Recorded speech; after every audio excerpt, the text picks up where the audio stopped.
Just a quick update. Some of the questions that came up earlier about the plane. We do know a little bit more information about the plane. Apparently the plane was traveling from Yuma to Montgomery. Now as far as what transpired to cause the plane to crash, that's still to be determined, but we do know the route of travel. Unknown number of souls on board. We're still waiting for a confirmation. There is an FAA team that is en route from Washington to assist with the investigation.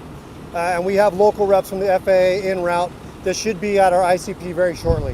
And then we'll turn over the investigation to them and they'll be able to answer some of the questions for this group. A question came up about the make of the truck behind me that sustained major damage. And as you can see from the markings, it is confirmed it was a UPS truck. As far as anything else regarding that specific vehicle, I don't really have anything to comment. The number of houses that have been damaged at this point, we have 2 that are complete loss. And you can see from behind us, those are the ones that are completely burned that fire crews are still trying to mitigate some of the smoldering ash. And we have an additional 10 homes that have been impacted in some way. A debris field that is almost a block as far as length. And we have parts of the actual airplane strewn across at least 10 homes and into some of the streets. Thus, the reason why we have a large area that's cordoned off. A question came up about the people that were in the homes.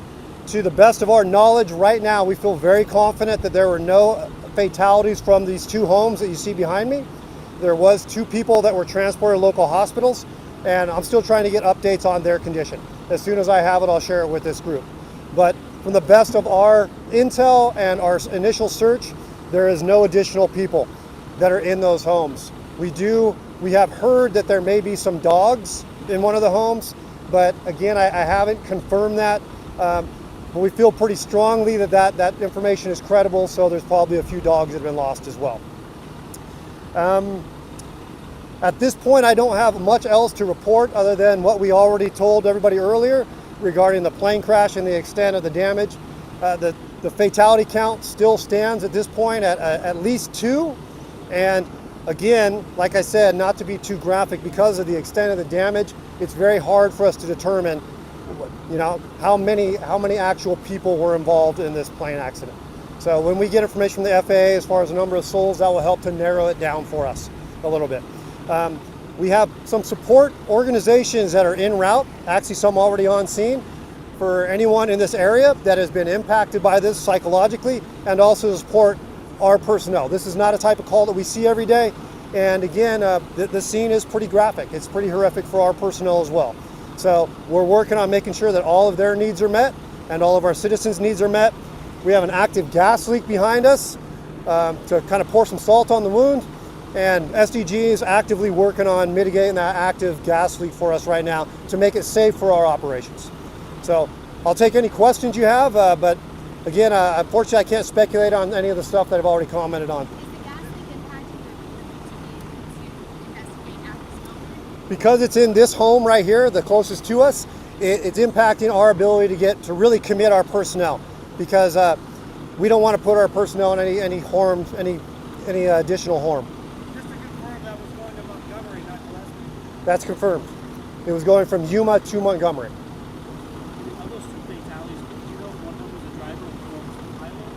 Do you know about this? Our suspicion is that one of those fatalities was the driver. And we are still in the process of making notifications. So I know you guys get it. We're just trying to be respectful of everyone's personal matters.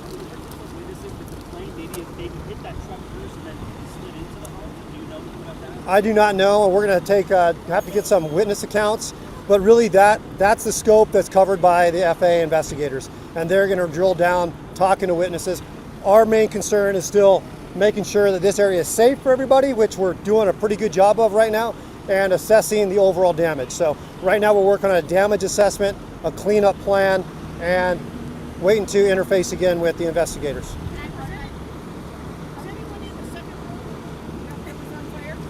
As far as we know, nobody was in the second home, and we have not been able to find anybody in that home from our preliminary search.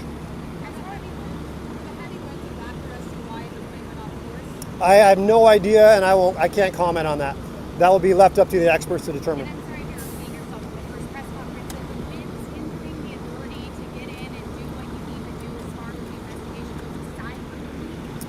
So you asked if the winds are impacting our abilities. Yeah. The winds only impact us from the standpoint of increased fire behavior. It makes it a little bit more challenging for us because it really fuels the fire itself.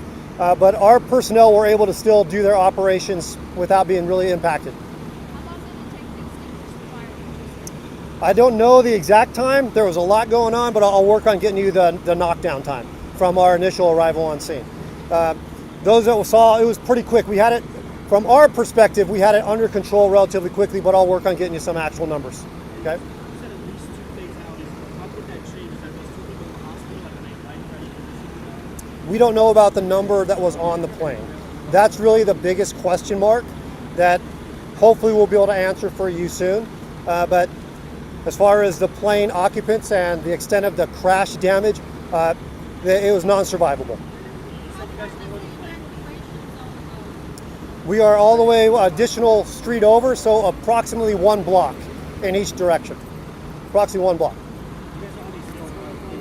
I do not know that the extent of the damage of the plane is pretty significant, and we're still trying to identify tail number and actually to determine the type of plane.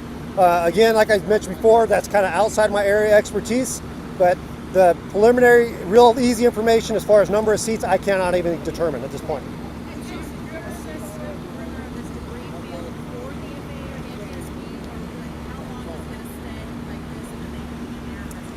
That's a good question, and we don't know right now. We're trying to determine what our operational time period is going to be.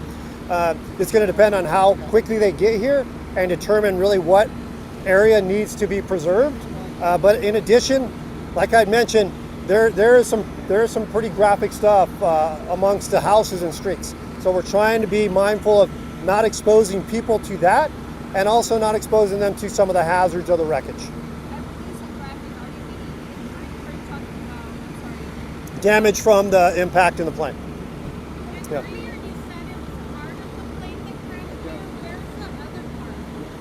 There is debris from the plane that goes from this location behind me approximately 300 yards that direction. So if further. I can't make an official determination, but we're guessing from the debris pattern that all of it is going that direction, which is southeast from our location right now. So when you say the damage field, you said it's a block in each direction of the damage area? We've cordoned off a block, essentially. And we've also pushed it out. So we've cordoned off a city block, essentially, if that makes sense. Yeah. Yeah. And sorry to ask, but I missed the beginning. Can you recap what's the new information from the last time you spoke? The new information really was the number of homes. So there's a question about the number of homes. Last time we didn't know the total number. And as it stands right now, we have 12 homes that have been impacted. 2 of them complete losses. The additional information was a question about the make of the truck that was impacted, and I confirmed it was a UPS truck. And that's all we're going to share about that. We also knew the flight path of the plane, and that was new, and also the fact that we've confirmed we have an active gas leak. You have that one? An active gas leak behind us. Okay. And Yep. the flight path was the 300 yards you're talking? No, the flight path was from Yuma to Montgomery Field. Oh, okay. Okay, Where is the debris we see here? Is that from the damaged car or from the plane itself? that's unknown. It's probably be a combination of both. I do not know a total number. We'll get you a count. Is it Okay. say it was a small private aircraft then going from you into Montgomery? I don't know the size of the plane. We're still trying to determine that. Private aircraft? It appears to be at this point. But we're trying to determine that. That's all I have. Thank you. Thank you. Okay, we'll let you know when we do another one.